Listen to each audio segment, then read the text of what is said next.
సాయి సెన్ తొలి వర్ధంతి ఒక పాటగాడు తెలంగాణకు సంబంధించి ఉద్యమ స్ఫూర్తిని తగిలించిన వ్యక్తి ఈ రోజు మన మధ్య లేకపోవడం ఎట్లా అనిపిస్తుంది? అసలు లేడన్నట్టు మాకు అనిపిస్తలేదు అన్న. ఎందుకంటే సాయి చంద్ 1 ఇయర్ అయిందా అన్నట్టున్నది. ఇప్పటికి కూడా సాయి చంద్ మా వెంబడే ఉన్నాడు. సాయి చంద్ పాట ఉన్నంత వరకు ఈ అంటారు కదా, భూమి ఆకాశం సూర్యుడు చంద్రుడు ఉన్నంత వరకు ఆయన పాటతో సహా మన ఉద్యమంలో, మళ్ళీ దాని తర్వాత కూడా బాపు కేసీఆర్ ఎంబడి ప్రతి మహాసభలలో సాయి చంద్ పాటలేంది లేకుండే. ఈ రోజు కూడా సాయి చంద్ మా అందరు ఎంబడి ఉన్నాడు అన్నట్టు మేము అనుకుంటున్నాం. ఖచ్చితంగా ఉన్నది. నేను ప్రైవేట్ ఉద్యోగ సంఘానికి కూడా మహిళా వైస్ ప్రెసిడెంట్ను. మా ప్రతి ప్రోగ్రాంకు తను వస్తుండే, రజనీ గారు కూడా వస్తుండే.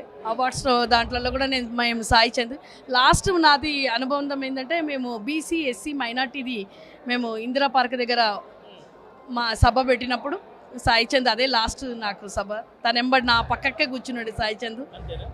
ఆయన ఎట్లా అంటే, అక్క నువ్వు చార్మినార్ నుంచి ఇక్కడ వరకు వస్తావు అంటే, నేను ఎక్కడున్నా కానీ మీ ఎంబడి ఉంటాను కదమ్మా, మీరు ఉన్నారు మీ పాటతోనే కదా మాది అని అంటే, ఆ రోజు కూడా చాలా ఉద్యమం పాటలు కాకుండా ఆ రోజు కూడా చాలా బాగా పాటలు పాడిండ్రు. అసలు ప్రజలలో ఒక ఉత్సాహం అనేది, ఉద్యమం అంటే రాళ్ళు కూడా కరిగిపోయే గానం సాయి చంద్తుండే. ఈ మా ఎలక్షన్లలోనే సాయి చంద్ గొంతు లేదన్నట్టు ఒక బాధ అయితే ఉన్నది. ఖచ్చితంగా ఉన్నది. అవును, సాయి చందుకు ఈరోజు వ్యాధిలో తలుసుకోవడానికి ఫస్ట్ వర్ధంతి సందర్భంగా నేను ఇక్కడికి రావడం జరిగింది. అయితే సాయి చందు డిస్టిక్ మా డిస్టిక్ ఒకటే, మహబూబ్ నగర్. సాయి చందు స్టార్టింగ్ నుంచి కూడా నాకు తెలుసు, ఫస్ట్ అనుబంధం ఉంది.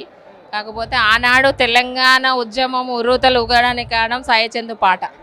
ఈరోజు అందరూ సాయి లేడు లేడు అంటున్నారు, కానీ అందరి మదిలో పాట రూపకంగా సాయి అందరి మదిలో ఉన్నాడు.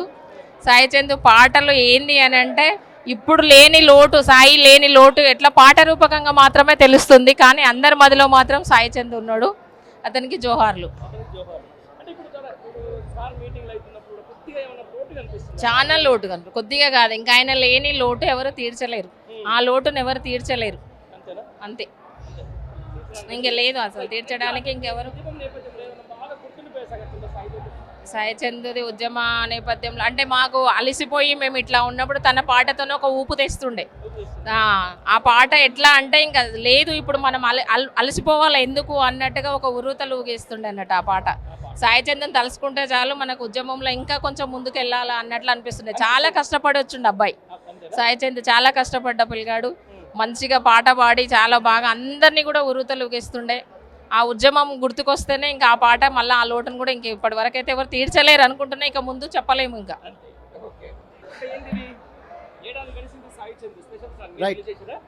అన్న, సాయి చంద్ అన్న మన నుంచి దూరమై 1 ఇయర్ అయింది.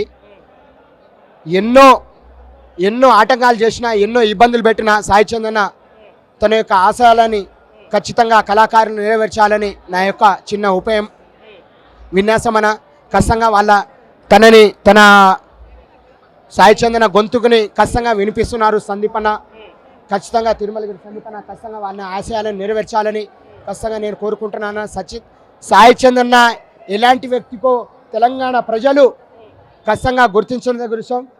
వేదిక ముందు జనాలు, వేదిక మీద జనాలు, వాళ్ళ కళ్ళలో ఉన్నాయి నీళ్లు అన్నట్టు సాయి చందన పాడిన పాటని ఒకసారి తలుచుకుంటే ప్రతి ఒక్క కళ్ళలో నిజానికి నీరు వస్తున్నాయన్న.